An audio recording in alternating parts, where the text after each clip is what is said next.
Jenna, and today I'm going to be talking about my 2019 in books. I'm going to be taking you through some stats for the year and also telling you all about all of the books that I read in 2019. So without further ado, let's get started. So I wrote down some stats. They're the same stats that I do pretty much every year because they're the stats that I'm interested in. So I read 54 books overall in the year of 2019, and that is 2 less than I have read for the last 2 years. So I don't really know how I feel about that. I was very close to not actually finishing my Goodreads goal. My Goodreads goal is always 52 books for the year, and going into December I only had like 50 books or something, so I was a bit like, oh, I don't know what's gonna happen here. Like, I haven't been this far behind in ages. Normally by the time I hit December I'm usually done with my Goodreads challenge. Despite all of that though, I did still finish my Goodreads challenge, so I do feel good about that, but I would like to read more books than 54 in 2020 because I know that I can do it. So of the 54 books that I read, 5 of those books were for university, 15 of those were rereads, and I finished 5 series this year. So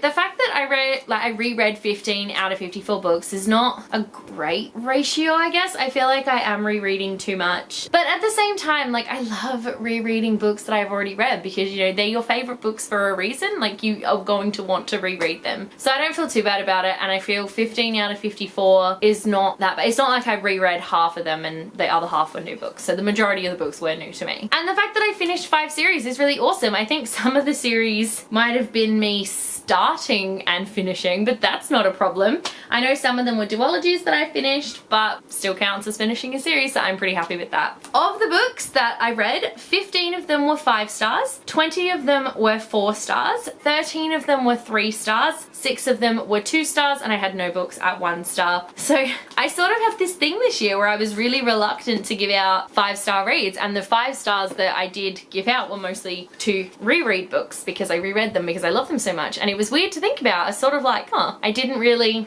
give out a lot of 5 stars this year, and I am trying to be more critical with giving out my 5 stars. I don't just want to give them out to everybody, but I feel I was a little too critical this year, so I'm still trying to find that right balance. So those are all the stats that I really wanted to show you guys. Those are the stats that I really care about. They're the ones that I am mostly keeping track of. I really want to finish more series in 2020, and I want to read more books in 2020. Obviously I won't have to read anything for university in 2020, which is awesome, so hopefully I won't get into as many reading slumps. And now I am just going to go right ahead and I'm going to go through all of the books that I read in 2019. I will just be telling you the name of the book and the author, because if I sat here and talked about all of them, we'd be here for a very, very long time. A Room of One's Own by Virginia Woolf, A Wind in the Door by Madeleine Lee Engel, Sea Fire by Natalie C. Parker, The Disasters by M.K. England, A Curse So Dark and Lonely by Bridget Camara, Akane, Raylia, Dracora, Greyvale, and We Three Heroes, all by Lynette Noni. Tomorrow When the War Began by John Marsden, Making Friends with Alice Dyson by Poppy Nuoso, Artemis Fowl by Owen Colfer, All the Invisible Things by Orlais Collins, The Book of Lies by James Maloney, What I Like About Me by Jenna Gillamey, 450 from Paddington by Agatha Christie, The Subtle Knife by Philip Pullman on audiobook, Harry Potter and the Prisoner of Azkaban by J.K. Rowling, Rebecca by Daphne du Maurier, The Red Scrolls of Magic by Cassandra Clare and Wesley Chu, The Novice, The Inquisition, The Battle Mage, and The Outcast, all by Taryn Matheru, The Catcher in the Rye by J.D. Salinger, Brokeback Mountain by Annie Frolix, Viper by Bex Hogan, The Emerald Atlas, The Fire Chronicle, and The Black Reckoning, all by John Stevens, Zoo and Zoo 2 by James Patterson and Michael Ledwidge, Autobiography by Christina Lauren, Nexus by Sasha Alsberg and Lindsay Cummings, A Town Called Dust by Justin Woolley, Prince Caspian by C.S. Lewis, 5 Feet Apart by Rachel Lippincott, The Amber Spyglass by Philip Pullman on audiobook, Lady Helen and the Dark Days Club by Alison Goodman, It Sounded Better in My Head by Nina Kenwood, Pet Sematary by Stephen King, Looking for Alaska by John Green, The Deathless Girls by Kieran Millwood Hargrave, Vidasia by Lynette Noni on audiobook, Whisper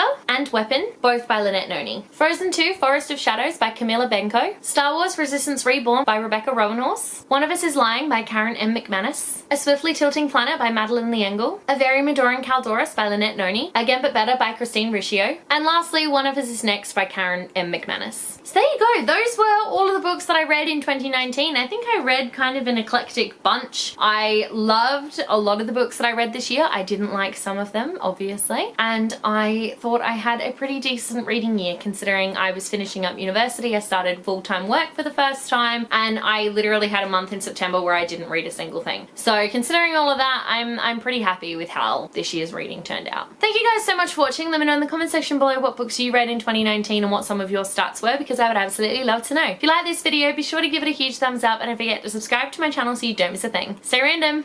Bye.